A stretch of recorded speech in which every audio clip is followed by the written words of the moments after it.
Hello students, हम आज एक नया चैप्टर स्टार्ट करने जा रहे हैं जिसका नाम है मटेरियल्स अराउंड अस, जिसका मतलब है हमारे आसपास के मटेरियल्स। इसके इंट्रोडक्शन के बारे में हम ये कह सकते हैं, material science is also commonly known as material science and engineering. Material science को मटेरियल साइंस एंड इंजीनियरिंग भी कहा जाता है।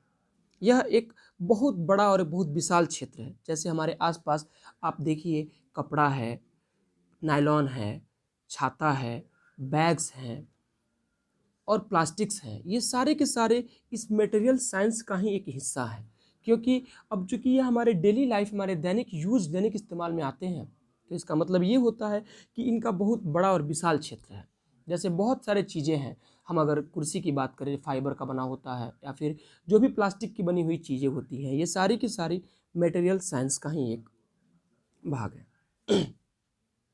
मटेरियल साइंस का काम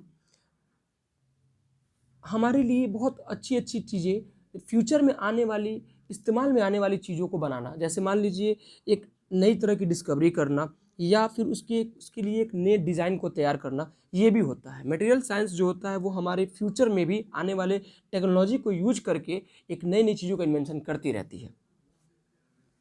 इसीलिए कहा जाता है कि engineering materials science have a significance impact of future technology. ये है हमारा मटेरियल्स आसपास अराउंड अस के बारे में। अब आते हैं हम, इसमें एक पॉइंट आता है पॉलीमर। सबसे पहले कहते हैं कि पॉलीमर होता क्या है। तो पॉलीमर जो होते हैं वह लिविंग ऑर्गेनिज्म से मिलके बने होते हैं। यहाँ आपको डिफिनेशन दिया गया है कि पॉलीमर जो होते हैं वो लिविंग ऑर्गेनिज्म से बन के तैयार होते हैं। जैसे मान लीजिए प्रोटीन, सेल्यूलोज, न्यूक्लिक एसिड, ये पॉलीमर कहलाते हैं। इनसे मिलकर बने हुए पदार्थ पॉलीमर कहलाते हैं। दो तरह के पॉलीमर होते हैं, एक होता है नेचुरल पॉलीमर और एक होता है सिंथेटिक पॉलीमर। नेचुरल पॉलीमर के बारे में हम ये कहेंगे कि that polymer which are obtain from plants, यानी वो पॉलीमर जो हमें प्लांट से प्राप्त होते हैं या एनिमल सोर्सेज से प्राप्त होते हैं। एनिमल सोर्स से या फिर प्लांट से हमें प्राप्त हो, उसे हम नेचुरल पॉलीमर कहते हैं। जैसे कार्बोहाइड्रेट्स, प्रोटीन्स और नेचुरल रबर, ये सभी नेचुरल पॉलीमर का एक उदाहरण है। अब आते हैं कार्बोहाइड्रेट। कार्बोहाइड्रेट जो है वह ग्लूकोज, सेलुलोज, स्टार्च, ये सभी इसके उदाहरण हैं।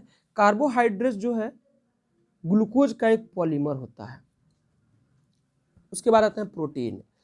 प्रोटीन अमीनो एसिड और बिल्डिंग ब्लॉक्स एनिमल सेल का पॉलीमर होता है।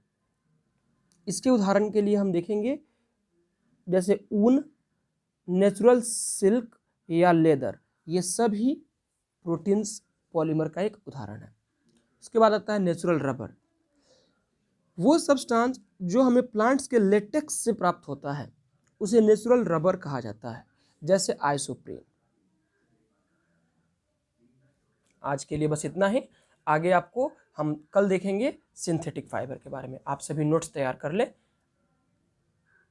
Thank you.